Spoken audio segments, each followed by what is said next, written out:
Petite vidéo un peu particulière aujourd'hui. Pourquoi? Parce que je vais vous raconter des histoires concernant l'hypnose.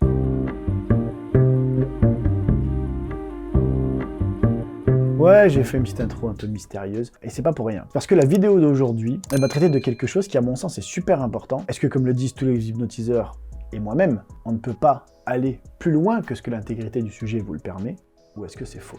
Ce qui s'est passé, c'est que j'ai trouvé une nouvelle. Pour ceux qui ne savent pas ce que c'est une nouvelle, c'est une petite histoire. Là, en l'occurrence, elle fait 2 petites pages. Et cette nouvelle m'a un peu interloqué. Elle m'a amené à réfléchir, à me dire, est-ce que réellement, on ne peut pas faire tout ce qu'on veut au sujet? J'ai fait des recherches, j'ai trouvé un article de presse. Donc, vous l'aurez compris, la vidéo se passe en 2 parties. Je vais vous raconter la nouvelle. Vous me direz en commentaire si mes talents d'orateur vous ont plu. Et puis, dans un deuxième temps, on ouvrira un peu le débat par rapport à l'article de presse que j'ai trouvé. J'essaye de répondre à la fameuse question: est-ce qu'on peut tout faire au sujet sous hypnose ou pas?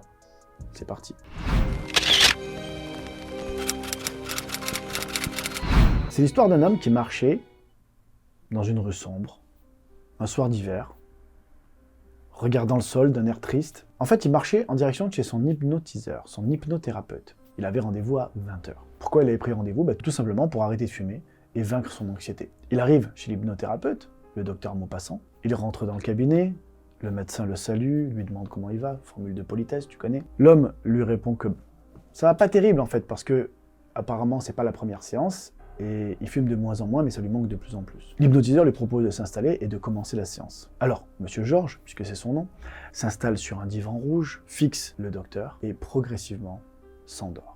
La séance d'hypnose commence au début totalement normalement. Le docteur Maupassant fait descendre Georges tout doucement dans les strates de son subconscient. Puis, progressivement, sur cette séance, au lieu de lui induire les ordres hypnotiques inhérents à l'arrêt du tabac et à la lutte contre l'anxiété, le docteur dicte ses actions à Georges. Vous allez vous rendre chez Monsieur Conrad.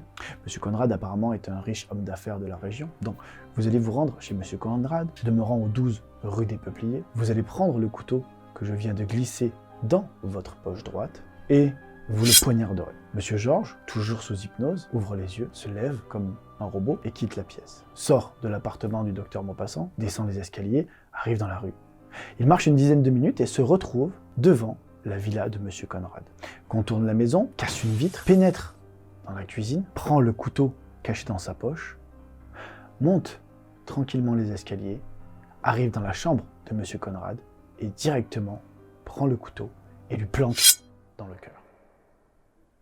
Voyant le sang dégouliner sur les draps et sur le sol, Georges sort de la maison, marche à nouveau une dizaine de minutes en direction de chez l'hypnotiseur, retourne dans son cabinet, s'installe à nouveau sur le divan, et l'hypnotiseur, comme si de rien n'était, sort Georges de son état hypnotique. Georges paye sa séance et, sans se souvenir ni même se douter de rien, rentre chez lui. Le lendemain à l'aube, Madame Conrad, la femme donc de Monsieur Conrad, rentre de chez son ami et monte voir son mari dans leur chambre. Et là, elle pousse la porte et elle voit son mari allongé dans le lit au milieu d'une flaque de sang, un couteau dans le cœur.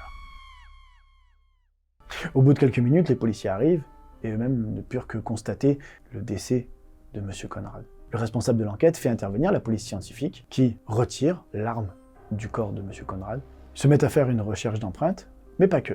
Pas que, puisqu'ils ont repéré un léger filament de sang différent posé sur la lame du couteau, et ils récupèrent également des cheveux qui étaient posés sur les draps pour pouvoir faire un prélèvement ADN et les comparer à d'éventuels suspects. Quelques jours plus tard, l'inspecteur en charge de l'enquête reçoit les résultats du labo, et il se rend compte que le sang sur la lame du couteau appartient à quelqu'un qui s'est blessé, et que l'ADN présent dans ce sang n'est autre que celui d'un dénommé Jean Georges. L'ADN des cheveux, lui, n'est ni celui de Madame Conrad, ni de Monsieur Conrad, ni même de Monsieur Georges, mais d'une autre personne, qui s'appelle Christophe Decker. L'inspecteur décide alors de convoquer Monsieur Georges et Monsieur Decker pour les entendre à propos du meurtre de Monsieur Conrad. C'est Monsieur Decker qui arrive en premier, et très clairement, il ne sait même pas pourquoi il a été convoqué. C'est pour ça que l'inspecteur lui explique qu'il est suspecté dans le meurtre de Monsieur Conrad. Et bien entendu, il demande à Monsieur Decker son alibi.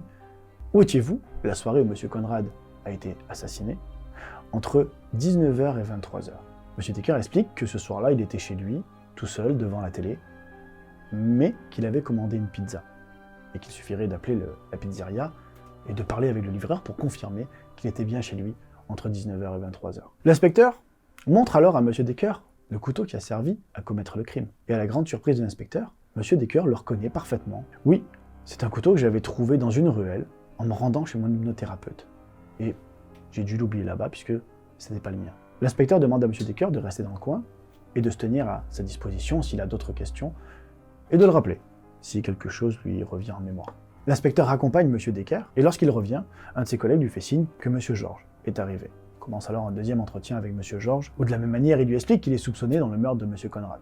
Et lorsque l'inspecteur demande son alibi à M. Georges, il lui répond tout simplement qu'à 20h, il avait rendez-vous chez son hypnothérapeute pour une nouvelle séance, dans le but d'arrêter de fumer et de faire disparaître son anxiété. Après avoir entendu les deux suspects, l'inspecteur se met à avoir une idée qui lui trotte dans la tête et décide de se renseigner un peu plus sur l'hypnothérapeute. Et là, il s'aperçoit que l'hypnothérapeute est le praticien des deux suspects. Il apprit également que le docteur avait déjà tenté d'assassiner M. Conrad auparavant. Il comprit de suite ce qui s'était passé. Il convoqua l'hypnothérapeute, le plaça en garde à vue, et il a fallu 24 heures pour faire avouer au docteur son crime. Et l'inspecteur a appris que si le docteur Maupassant a voulu se débarrasser de M. Conrad, c'était par rapport à un harcèlement moral et physique que le docteur avait subi durant sa scolarité. 2 ans plus tard, et après 3 semaines de procès, le docteur Maupassant fut condamné à 15 ans de prison ferme, dont 10 avec sûreté.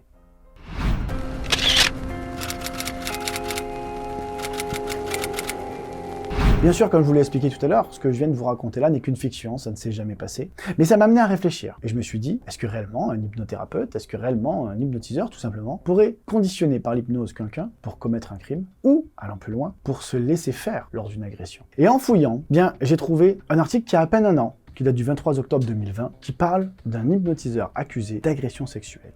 Et les faits remonteraient au printemps 2018. Un homme âgé de 42 ans, exerçant comme psycho-énergéticien et maître en hypnose sur la commune de Carnoux en Provence, a été accusé d'agression sexuelle par 7 de ses patientes. Ces derniers agissements dateraient de l'été 2020. Une première victime potentielle s'est présentée au mois de juin à la gendarmerie d'Aubagne pour déposer une plainte pour un viol qui aurait été commis en mars 2019. Elle accuse le praticien d'avoir pratiqué des massages intimes pouvant aller jusqu'à la pénétration digitale. Des enquêteurs de la brigade d'Aubagne ont mené une enquête approfondie pendant des mois, analyse des appels téléphoniques, de l'activité sur les réseaux sociaux, audition de la patientèle du praticien. Au total, ce sont 7 victimes, dont une mineure de 17 ans, qui ont porté plainte pour agression sexuelle, et une dizaine de témoins qui ont confirmé le même mode opératoire. Le dit thérapeute, consulté pour apaiser du stress, de l'anxiété ou des addictions en tout genre, aurait demandé à ses patientes, séance après séance, de se dévêtir à chaque fois un peu plus jusqu'à arriver à la nudité totale. Puis aurait massé des zones intimes, la poitrine, les fesses, allant jusqu'à proposer parfois des relations sexuelles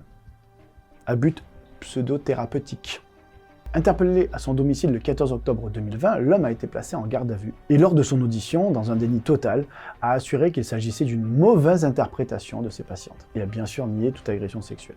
Pour l'instant, une information judiciaire est toujours en cours, des nouveaux témoignages pourraient encore arriver, et pour l'instant, le pseudo-praticien est placé en détention provisoire. Alors quelle est la différence entre ces deux histoires, entre cette nouvelle, qui est de la fiction totale, et ce fait divers qui, malheureusement, est réellement arrivé? Eh bien, on ne peut évidemment pas pousser un sujet à faire n'importe quoi. C'est vrai dans la majorité des cas. Cependant, dans certaines circonstances, il est possible qu'un hypnotiseur malveillant puisse aller beaucoup plus loin. Et c'est pour ça que, comme dans le fait divers que je viens de vous raconter, certains hypnotiseurs ont déjà été condamnés, que ce soit aux États-Unis, en Europe, ou même en France, comme on vient de le voir. En fait, certaines personnes sont extrêmement réceptives à l'hypnose. Et si l'hypnotiseur malveillant il met assez de temps, est assez insistant, il pourrait pousser certains sujets à aller plus loin, beaucoup plus loin que ce qu'il ne l'aurait fait en temps normal. Et c'est encore plus vrai avec une personne qui vient consulter et qui est déjà psychologiquement affaiblie, que ce soit par une addiction, par une anxiété, par un stress, une phobie, qui souvent est confuse et en même temps en demande d'aide vis-à-vis du praticien. Il y a malheureusement eu en France une bonne dizaine d'hypnotiseurs condamnés pour des faits d'agression sexuelle. Chez des personnes en position d'infériorité psychologique, des suggestions répétées comme « vous me trouvez séduisant »,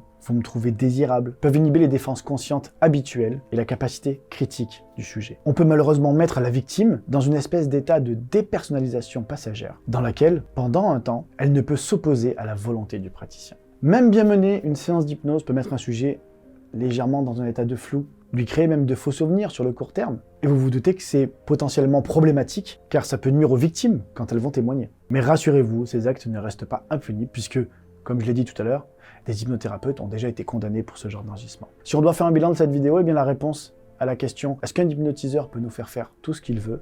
La réponse c'est non. dans une très grande majorité des cas. C'est possible à certaines conditions. Moi, le conseil que je vais vous donner vis-à-vis de ça, c'est un conseil que je vous donne régulièrement sur cette chaîne. Ne vous faites pas hypnotiser n'importe où, par n'importe qui. Prenez le temps d'apprendre à connaître la personne. Un hypnotiseur qui veut vous mettre trop vite sous hypnose sans que vous sachiez qui c'est, qui il est et qu'est-ce qu'il veut réellement, ça peut être dangereux. Alors faites attention à vous. Je vous kiffe, j'ai pas envie qu'il vous arrive quelque chose. Voilà, j'espère que cette vidéo t'a plu, j'espère que tu as passé un bon moment, que tu as appris des choses. N'hésite pas à la partager sur tes réseaux pour que le plus grand nombre de personnes soient prévenues et en sachent un peu plus sur l'hypnose. Moi, j'ai en tête une idée de vidéo, un peu expérience sociale. On va pouvoir tester jusqu'où l'hypnose peut vous amener. Alors n'hésitez pas à me suivre sur Instagram et sur Twitter. C'est là-dessus que je poserai les propositions de tournage. Bien sûr, si ça t'a plu, tu mets un petit pouce bleu, ça soutient, ça fait plaisir. Un petit commentaire pour savoir si mes talents d'orateur t'ont plu durant cette vidéo. Puis bien sûr, tu t'abonnes, t'actives la petite cloche pour être prévenu des prochaines sorties. Puis moi, je te dis à très bientôt sur les réseaux sociaux, sur une prochaine vidéo. Ciao, ciao.